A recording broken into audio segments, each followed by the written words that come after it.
Woke Scott is supremacy slamming news. President Biden for sounding the alarm on the fate of American democracy. What we have not seen from the Biden administration is that type of unifying message that people rally around. Why would we have the President of the United States deliver a soul-crushing speech that was unnecessary, polarizing, and inflammatory? Scott's view is shared by many Republicans who continue to criticize the president for his primetime remarks, but Vice President Kamala Harris doubled down in an interview that aired earlier today, saying it's actually election-denying candidates and lawmakers who back January 6th rioters who continue to pose the biggest risk. I think it is very dangerous, and I think it is very harmful, and it makes us weaker. You look at everything from the fact there are 11 people right now running for Secretary of State, the keepers of the integrity of the voting system of their state, who are election deniers. You couple that with people who hold some of the highest elected offices in our country who refuse to condemn an insurrection on January 6th. And I'm joined now by CNN senior political analyst and host of the CNN digital series Reality Check Extremist Beat, John Avlon, and CNN political commentator and host of PBS's Firing Line, Margaret Hoover, also AKA Hoovalon. Guys, thank you very much for being with us. It sounds as though the debate has been teed up for the American people for these upcoming weeks as we head towards November. It sounds like truth is on the ballot this November. Well, look, truth is on the ballot, runs a risk of overstating it. But at the end of the day, when you've got election deniers running on the ballot, if folks don't vote against them, they're voting for a lie. And I do think that it's not divisive to say that there's an attempt to undermine our democracy. And if people like Tim Scott, who's a good man, wants to, unite the nation and criticize President Biden for calling that out, then he's also got to condemn Donald Trump and the election deniers running under his party's banner to be the kind of unifier that he hopes to see. And I'm not seeing that from him yet.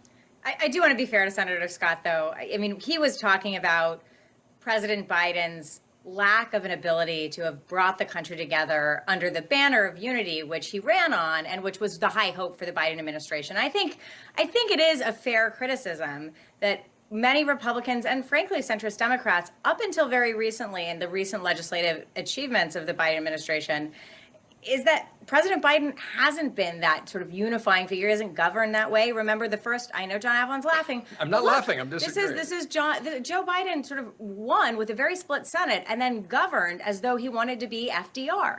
And that has changed in the last few months. I grant you that.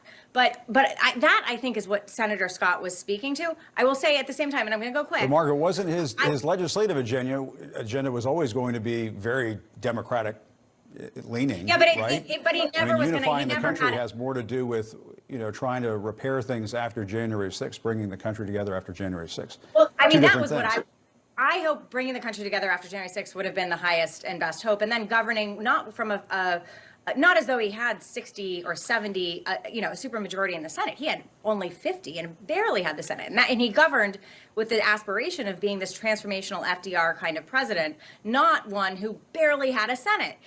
But the other point I want to say, though, and let me just concede this, is that I have been surprised by the level of, and maybe I shouldn't have been, some may call me naive, but the level of vitriol with which Republicans have spoken about Joe Biden, not as though he were a good man pursuing bad policies they disagree with, but as though, talking about him the way we would talk about the leader of a country who is not aligned with the United States. So I would prefer to see a different tone and tenor from the GOP, just generally.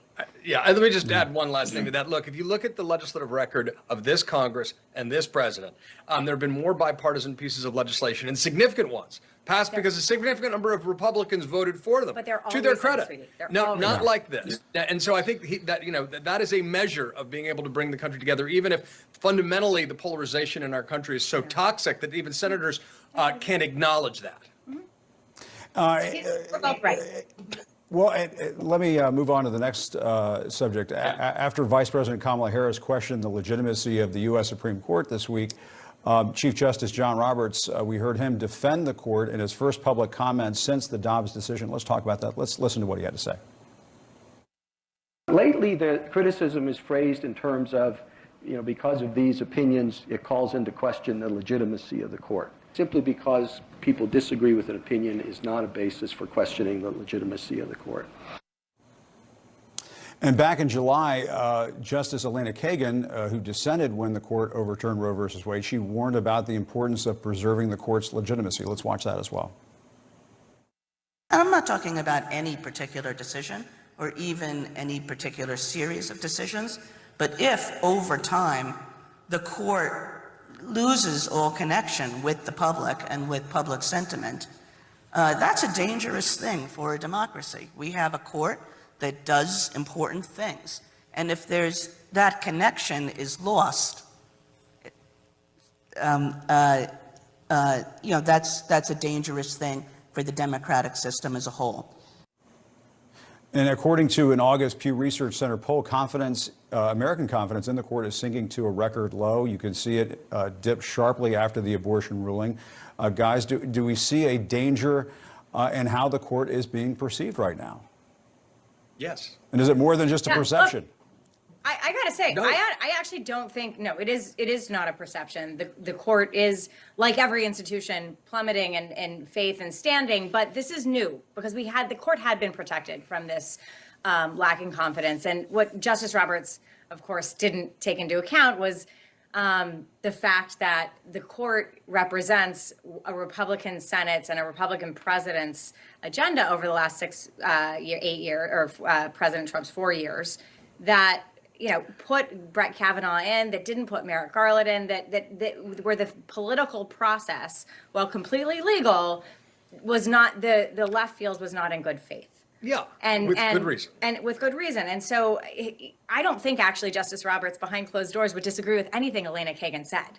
That's the irony of the whole thing, is that he's the one who supposedly tried to forge a consensus behind closed doors, if you believe the reporting, on the Dobbs decision. And it would have been better for the country and the court had he succeeded, in my opinion. But I think the larger point is this is a cautionary tale about what happens when the Supreme Court gets politicized, as it has been. And two members of the court did not tell the truth to the Senate when asked directly about the role of precedent and Roe, and took the first opportunity to overturn 50 years of precedent because it's an ideological agenda. So this is a cautionary tale about politicizing institutions that at best should be nonpartisan. And in the recent past, you had appointees from Democratic and Republican presidents who did not vote in lockstep with their party's preference. That's healthy because that represents independence of judgment. That's what we seem to have lost.